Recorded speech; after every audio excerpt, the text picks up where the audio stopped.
नमस्कार, हरे कृष्णा।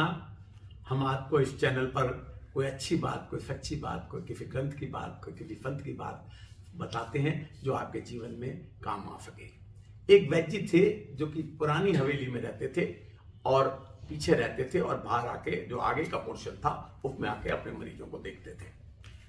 इसके अलावा जिस वक्त वो घर से निकलते थे, जब अपने पीछे के पोर्शन से निकलते थे तो उनकी पत्नी उनको एक सूची बना के दे देती थी और वो अपने जब मरीज देखने के लिए आते थे, जिस कमरे में आते थे तो बैठने के बाद भगवान परमात्मा को याद करते थे, हाथ जोड़ते थे और उसके बाद उस पर्ची को खोल के पढ़ते थे। उसके अंदर उसकी पत्नी एक सूची बना के जो जो सामान उनको उस दिन चाहिए होता था उसमें लिख देती थी, दाल चावल सब्जी इत्यादि। और वो उसका एक भाव लगा के, उसको जोड़ लगा के उसमें लिख देते थे कि इतने पैसे का सामान है। इसके बाद अपने वो काम में लग जाते थे और मरीजों को देखना चालू कर देते थे। तो जब वो मरीजों को देखते थे तो जो मरीज से पैसे नहीं लेते थे, जो मरीज जो दे देता था उतना लिख लेते थे, कागज में उस खाते में लिखते रहते थे। और जब जितने पैसों की जरूरत होती थी, जितना जोड़ होता था उतना रुपया आ जाता था, उसके बाद वो मरीजों पे पैसा नहीं लेते थे और मरीजों को देख के काम को खत्म कर देते थे। इसी तरह जो था वो काम चल रहा था। एक दिन सुबह जब वो तैयार होकर निकलने लगे तो उनकी पत्नी ने, जैसे हमेशा एक पर्ची बना के देती थी, सूची बना के देती थी, उनको वैद्य जी को उन्होंने उसको सूची बना के दे दी। वैद्य जी आए, अपनी गद्दी पे बैठे, उन्होंने पर्ची खोली और उसमें उन्होंने जो जो सामान था उसको लिखा हुआ था, उसका उन्होंने जोड़ लगाया और कितने पैसे चाहिए। लेकिन नीचे उसमें एक लाइन लिखी थी कि 20 मार्च का कि बेटी की शादी है, उसके लिए जो दहेज का सामान है उसको आप इंतजाम करें, उसको खरीद लें, क्योंकि उसकी जो जरूरत है वो आप जैसा ठीक समझे वैसा करें। वैद्य जी ने सोचा ये जो बात है वो तो जितना जरूरत होती है उतना लिया जाता है, लेकिन उनके सोचने के बाद उन्होंने उसके आगे लिख दिया, परमात्मा का काम परमात्मा जाने। ये लिखने के बाद वो अपने काम में लग गए।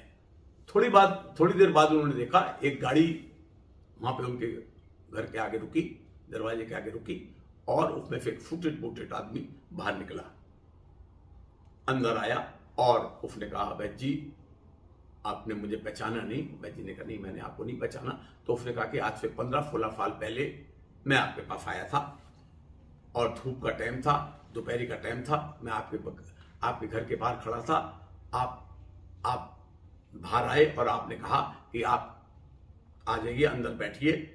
तो मैंने कहा मेरा ड्राइवर जो है वो गाड़ी का पंचर लगवाने के लिए टायर लेके गया हुआ है, तो इसलिए मैं बाहर खड़ा हूं। तो आपने कहा नहीं आप अंदर बैठिए, धूप है।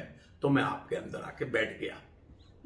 जब मैं बैठ गया तो काफी देर बैठा रहा, तो मैंने सोचा कि क्यों ना मैं कुछ इनसे दवाई भी ले लूं, ताकि मैं बैठा हूं तो थोड़ी कुछ इनका भी जो है कोई दवाई ले लेता हूं। तो उन्होंने वैद्य जी से कहा उसने कि वैद्य जी देखिए ऐसा है कि मैं यहाँ पर इंडिया में रहता था और यहाँ मेरी शादी हुई, उसके बाद मैं लंदन चला गया 3-4 साल के बाद, और मेरे अभी तक कोई औलाद नहीं है, तो कोई अगर आप दवा दे दें जिससे मेरे औलाद हो जाए। वैद्य जी ने सोचा और सोचने के बाद उन्होंने 2 पुड़ियां बनाई, एक में उसने पति का नाम लिखा, एक में उसकी वाइफ का नाम लिखा और उसने कहा कि आप इस विधि से आप दोनों खाइए और भगवान की इच्छा से आपके यहाँ औलाद हो जाएगी। इसके बाद थोड़ी देर बाद जब मैं ड्राइवर नहीं आया था, मैं बैठा था, तो एक छोटी लड़की अंदर से आई और उसने कहा बाबा खाना तैयार है, खाना खा लीजिएगा। तो मैंने कहा नहीं, अभी आपने कहा, वैद्य जी ने कहा अभी थोड़ी देर में मैं आता हूं। और मैंने उनसे पूछा कि इस दवाई का कितना खर्चा है, मैं कितना पैसा दूं? तो वैद्य जी ने कहा नहीं आज का खाता तो मेरा पूरा हो गया और मैं आप पे कोई खर्चा नहीं लूंगा। और इतने में एक और भी आदमी आया जो अपने को दिखाने आया, उसने भी ये कहा कि वैद्य जी जब अपना खाता पूरा कर लेते हैं तो कोई दवा का पैसा नहीं लेते हैं। ये इसके बाद ड्राइवर आ गया और उसके साथ मैं बैठ के उसके अंदर बैठ के चला गया। ये बात उस आदमी ने वैद्य जी को बताई।